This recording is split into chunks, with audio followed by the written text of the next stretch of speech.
노상원 씨의 이름은 네.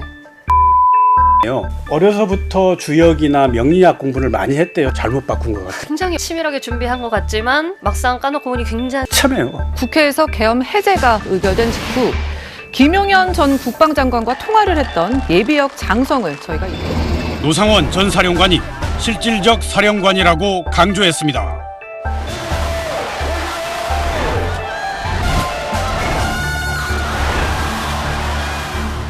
안녕하세요. 특종의 발견, 저는 SBS 정경윤 기자입니다.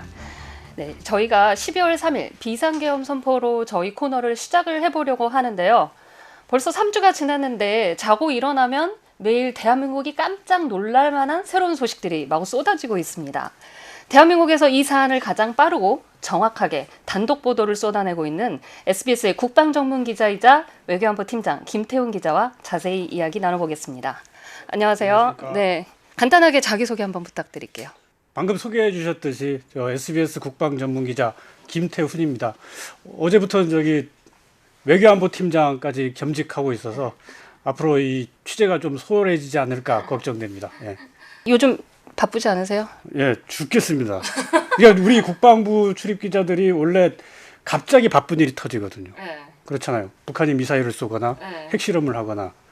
근데 그런 사건들은 연습이 돼 있어요. 여러 번 경험을 했으니까.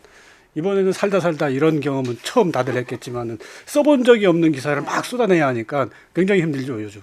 윤석열 대통령이 1년 전에 계엄을 이미 준비를 했었다 이런 내용이었었잖아요. 네. 김용현 당시 경호처장과 신원식 국방장관이 그날 언성을 높이며 싸우기까지 했다. 이게 어떻게 된 일인지 좀 설명을 좀 부탁드릴게요. 그러니까 이게 어떻게 취재가 됐느냐 구체적으로 자세히 얘기하면 이건 영업 비밀을 공개하는 거라서 좀 곤란하긴 한데 소스가 굉장히 확실했어요. 그러니까 이 소스의 원천은 여인영 방첩사령관입니다. 그 내용에 보면 일지처럼 나와 있거든요.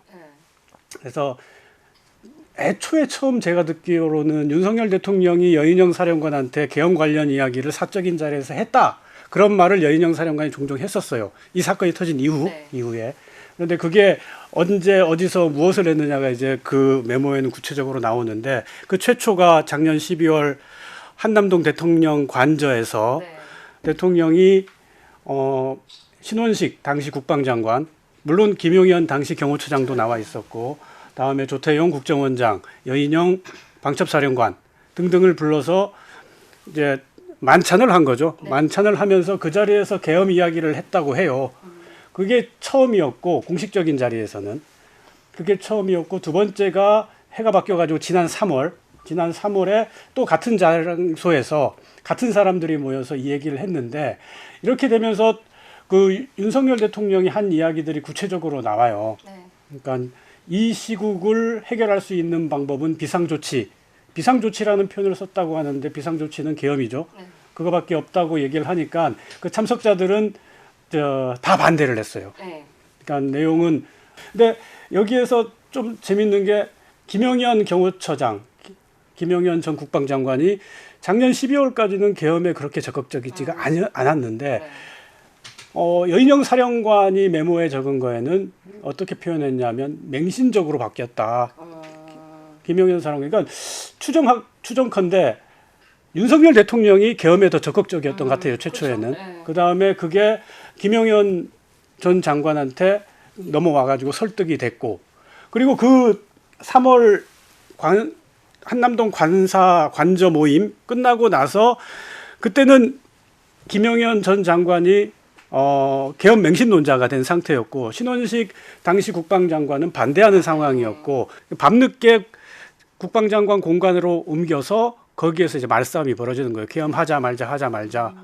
거기서 말싸움이 벌어질 때 신원식 장관은 이 정치적인 문제를 푸는데 계엄은 솔루션이 될 수 없다 라면서 반박을 했고, 김용현 당시 경호처장은 이게 계엄이 불법적인 게 아니다. 대통령의 당연한 권한 행사다. 그런 식으로 설득을 해놨는데 신원식 장관이 설득이 안 된 거예요. 그렇죠. 그리고 나서 우리가 지난 8월 갑자기 신원식 장관이 안보실장으로 가고, 바뀌었죠. 그렇죠. 났죠. 그리고 김용현 경호처장이 국방장관으로 오고, 그 인사가 났을 때 다들 놀랐어요. 아주 많이 놀랐어요. 많았어요, 그때. 예. 네. 왜냐하면은 김용현 씨는 청문회를 거쳐야 하는 직위는 갈 수 없는 걸로 우리는 생각하고 있었거든요. 야당은 특히 그랬고 왜냐하면 김용현 씨가 윤석열 정부가 들어설 때부터 그 대통령실 용산 이전부터 시작해가지고 입틀막 등등 야당한테 미운 털이 너무너무 많이 박혀 있기 때문에 청문회가 되면은 청문회에서 이게 몸성이 통과할 수 없을 거라는 두려움이 김용현 씨한테는 있었어요. 네. 근데 감히 국방장관으로 들어온다? 이거는 말이 안 되는 거였죠. 네. 이제는 그게 수수께끼가 풀리죠. 그러니까 계엄을 하려면 지금 윤석열 대통령은 계엄에 대한 확고한 의지가 있고 그렇죠. 네. 김용현 경호처장도 계엄을 해야겠다는 생각에 동조를 해가지고 가고 있는데 계엄을 하려면 누가 해야 돼요? 국방부에서 움직여야 되잖아요. 근데 신원식 국방장관이 안 하겠다는 거야. 걸림돌이 됐다 생각한 거죠. 그러니까 바꾸는 거죠. 그렇게 수수께끼가 또 하나 풀려가는 게 그 북한의 공격을 유도한다라는 표현. 어저께 이 노상원 전 정보사령관의 수첩에서 나온 내용이었는데요. 그때 한참 이 정치권에서 그런 의혹을 좀 많이 제기를 했었잖아요. 무인기 10월 달인가 북한 평양에서 발견됐다고 해서 많이 시끄러웠죠. 그때 10월 그 즈음에 브리핑 때 물어봤죠. 조사했냐? 네. 조사 안 했대요. 그럼 조사 안 했으면은 조사할 필요가 없어서 조사를 안 한 거잖아요. 네. 조사할 필요가 없다는 건 우리 군이 무인기가 거기에서 또 평양에 뜬 무인기의 정체를 잘 알고 있다는 방증이 되기도 해요. 그래서 그때 그 북풍 이야기를 제가 브리핑 때 꺼냈었어요. 네. 10월 달에. 네. 혼 많이 났죠. 괜히 위험하게 북풍 이야기 꺼낸다고. 네. 근데 지금 와 보니까 북풍의 가능성은 있어요. 분명히 있어요. 오늘은 뭐 안 하세요?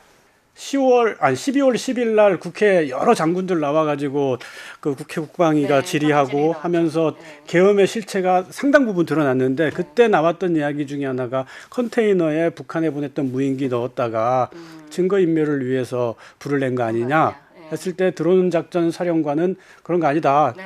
드론이 없었다. 발사대 등 기자재가 조금 있었다.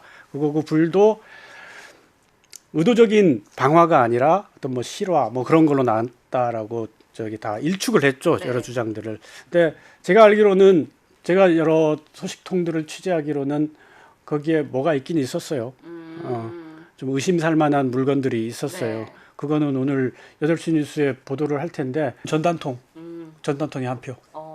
있었다. 어. 노상원 전 정보사령관 얘기 나왔으니까 그때 이제 인터뷰 얘기를 저희가 한번 해보려고 하는데요.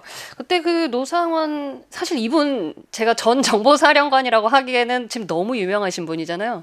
지금 버거보살로도 유명하고. 노상원 전 사령관이 육사 41기예요. 네. 친한 41기 어른들이 있는데 그분한테 물어봤더니 그거 한 건 아니고 뱀닭을 했대요. 뱀닭. 그러니까 닭을 키우는데 사료로 뱀을 준 거예요. 그래서 어느 정도 한 2년 전에 만났던 그 장군 이야기로는 자리를 잡아가지고 이게 장사가 되기 시작한다는 거예요. 노상원이. 그래서 이 뱀닭이 한 100마리 풀어서 키우면 한 50마리는 이게 효과가 있다. 50마리는 제대로 성장시켜서 큰 닭으로 만들어서 파는데 그 한 마리 팔고 나면은 네. 거의 돈백이 남는다는 거예요. 그래서 노상원이 좋다고 그랬다 그러고 그 다음에 노상원이 한 사업이 뭐냐면 오리를 키웠어요. 네. 최근까지 오리를 키우다가 오리농장 하다가 뭔가 바빴는지 그걸 다른 사람한테 넘기고 잠시 맡기고 네. 이제 안산으로 올라왔다고 해요. 이 노상원 이분이 대전 분이거든요. 네. 하여튼 그쪽에서 이 농장을 좀 많이 그런 쪽으로 했나 봐요. 그러니까 이게 종횡무진이에요. 점집도 하고 경력이 다양하신. 점집 원래 이 노상원 씨의 이름은 네. 노용래예요. 노용래인데 어려서부터 주역이나 명리학 공부를 많이 했대요. 사관학교 졸업해서 이제 임관한 이후에도 네. 그러면서 자기 사주팔자나 난 날짜 시 보고 자기 이름하고 안 맞으니까 네. 그 이름을 바꾼 거예요. 노상원으로. 네. 예. 잘못 바꾼 것 같아요. 예. 아니 근데 이분이 그렇게 다양한 경력을 가진 이분이 계엄의 비선이라는 거 어떻게 하셨어요? 출입 기자들이 이제 군을 취재하는데 군 취재 되게 어려워요. 네. 일단 전화도 안 받고 전화해서 기자다 그러면 전화 그냥 끊어버리거든요. 그렇죠. 네. 그 중에서 더 어려운 데가 방첩사예요. 네. 예, 정보를 다루다 보니까 저기가 굉장히 접근이 어려운데 정보사는 일단 취재를 포기해야 되는데요. 접근 자체가 안 돼요. 어디 있는지도 모르겠어. 네. 방첩사는 저기 과천에 있단 말이에요. 경마장 옆에. 지나가다 이렇게 보여요. 근데 정보사는 어딘지도 모르겠어요. 마침 얼마 전에 정보사 관련 기사를 쓴 적이 있고 그때 정보사 소식통 한 분을 알게 됐죠. 네.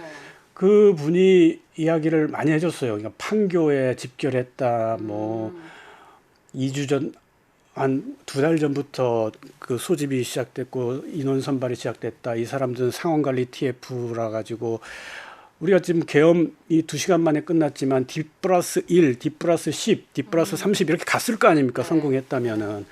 근데 그런 상황 관리를 할 수 있는 병력을 준비했다 정보사에서. 근데 처음에는 믿기지가 않는 거예요.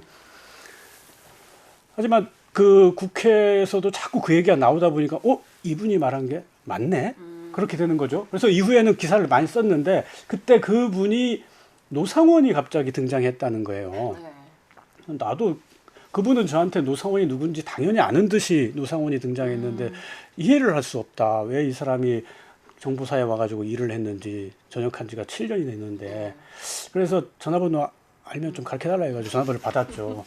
전화번호를 받았어요. 받아서 전화를 했는데 당연히 자기는 계엄하고 아무 관계 없다. 처음에는. 예, 라고 하는데 전화는 그래도 받으셨나요? 예, 근데 제가 좀 말려들었어요. 노상원이 보통 인물은 아니니까.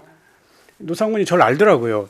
그래서 저 그 SBS 뉴스에서 그 리포트하게 되면 제일 마지막에 SBS 김태훈입니다라고 하지 않고 SBS 김태훈입니다라고 훈에 이렇게 좀 방점을 찍어서 하나 봐요. 예, 예. 흉내를 내더라고. 그러면서 너 기사 열심히 잘 재밌게 보고 있다. 지금 우리 정경윤 기자가 부장으로 모시고 계신 우리 김수영 기자. 김수영 기자가 우리 팀장이었어요. 일요일까지. 김수영 기자가 자기 한번 다시 접촉해 보겠다고 해서 전화번호를 달라 해서 줬더니 아시겠지만 우리 김수영 기자는 인터뷰의 달인입니다. 세계 유명한 그 정치인들, 뭐 학자들 김수영한테 걸리면 다 털려요. 김수영이가 턴 거예요. 별의별 얘기를 다 했어요 그때. 그래서 먼저 제가 깔아줬고 우리 김수영 기자가 그 아주 많은 이야기를 들어냈는데 더 재밌던 거는 그 계엄이 벌어졌던 4일 1시 반에 그리고 2시간 후인 4일 03시 30분에 김용현과 노상원이 통화를 한 사실을 본인이 이야기를 해요. 그래서 두 번째 그 3시 반 통화 때는 노상원이 김용현한테 이제 그래도 살아날 길은 있지 않겠냐라고 하는데 그 말 같은 경우에는 그 야당이 주장하는 2차 계엄 그려지죠 이제. 네. 근데 저는 지금도 좀 이해가 안 되는 게 어떻게 이 민간인이 이 롯데리아 회동을 2번이나 하면서 군을 움직이고 계엄의 총지휘자가 될 수 있느냐.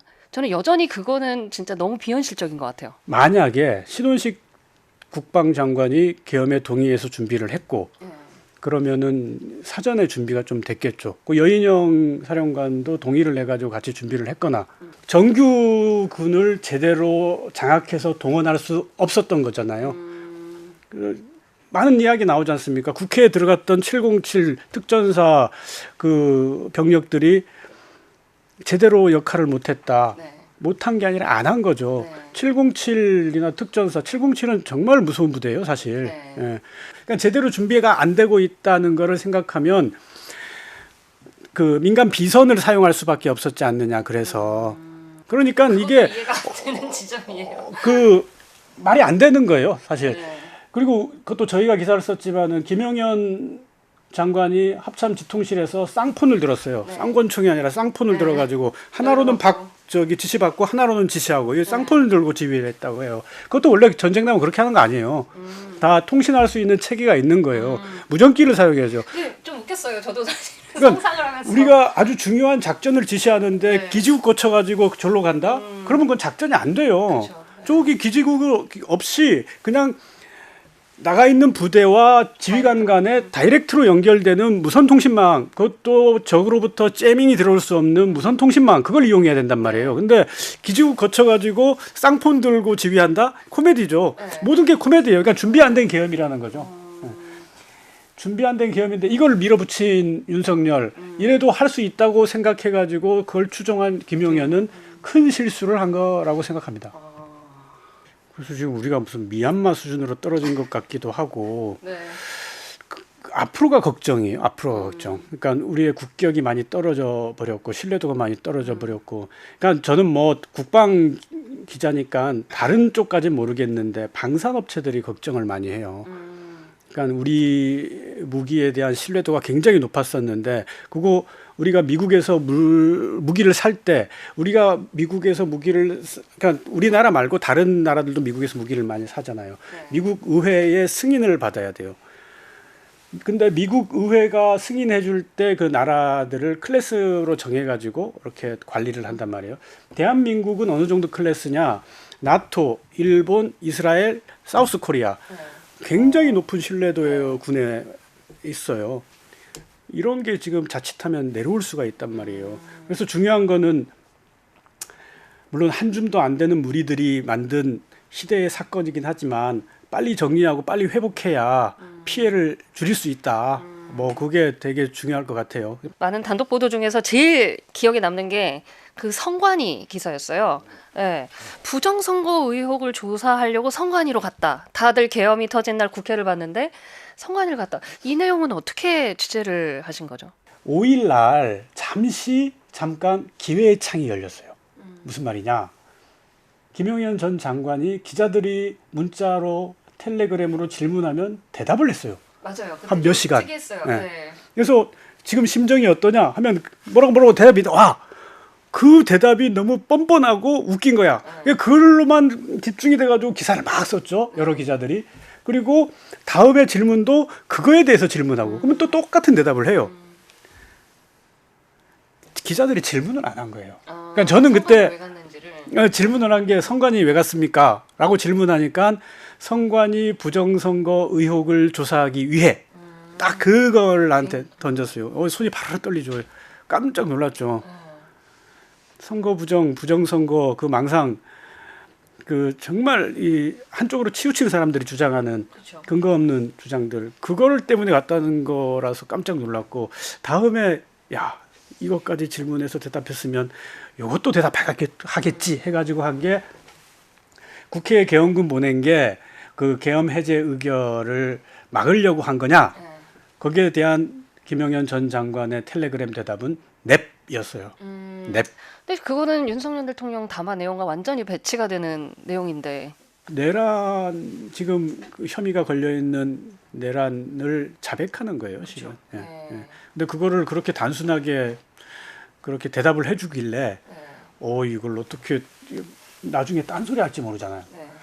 그래서 제 후배 불러가지고 내 핸드폰을 찍어라 해서 캡처를 뜨지 않고 찍고 그 다음에 동영상으로도 찍어라 네. 하고 저 국방부에 우리 카메라 기자 선배가 한 명 나가 계신데 그 선배도 빨리 오라 그래가지고 일단 찍으셔 이걸. 그러니까 여러 가지 증거를 남겨둬야 될 것 같아서 그리고 마지막에는 가끔 보면은 이게 텔레그램 비밀 대화방은 내가 캡처하면 상대한테 캡처됐다고 신호가 가요. 기분 나쁠까봐 마지막에 캡처했어요. 기분 나쁠까봐. 다 한 다음에 캡처를 했는데 이후에 김용현 전 장관이 탈퇴를 했죠. 네. 지금도 제 핸드폰에 있어요. 탈퇴한 계정 해가지고 그 대화는 그대로 했는데 그게 참 큰 뉴스였고 뭐 국회로 하여금 그거 경찰로 하여금 수사의 방향 그리고 정치의 방향을 제시한 거였긴 한데 큰 뉴스였는데 그 텔레그램 핸드폰 한 페이지에 불과한 아주 간단한 취재였어요, 사실은. 그러니까 어떻게 보면은 굉장히 오래전부터 1년 전부터 치밀하게 준비한 것 같지만 막상 까놓고 보니 굉장히 엉성했던 지금 이런 소식들을 군 내부에서는 어떻게 볼까요? 비참해요. 그러니까 제가 한번 우리 인터넷 취재 파일로 쓰기로 했는데 항명한 군인이 안 나오는 거예요. 12.12 때는 항명한 군인들이 많이 있었어요. 그래서 그때는 사살되기도 했고 그런 위험을 무릅쓰고 항명을 하고 대신 그들의 희생 때문에 우리 군인들은 희망을 받죠. 그래도 우리 군은 그 백성들한테 함부로 총을 그 휘두르는 군은 아니다.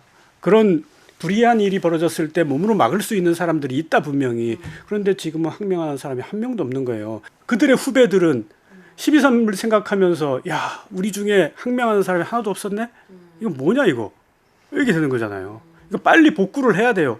네, 혹시 마지막으로 더 하고 싶으신 말씀 있으시면. 상황이 많이 바뀌고 있어요. 그러니까 수사 쪽이 더 많은 일이 생기고 있고 국회에서 이제 정치적으로 어떻게 풀 것이냐. 사실 저는 외교안보 팀인데 외교안보 국방 담당하는 기자는 조금 일이 이제 슬슬 덜어지는 상황이긴 합니다. 그럼에도 불구하고 뭐 잡히는 거 있으면 또 열심히 취재해서 또 특종 나오면 여기에 다시 나올 수 있도록 노력하겠습니다. 감사합니다.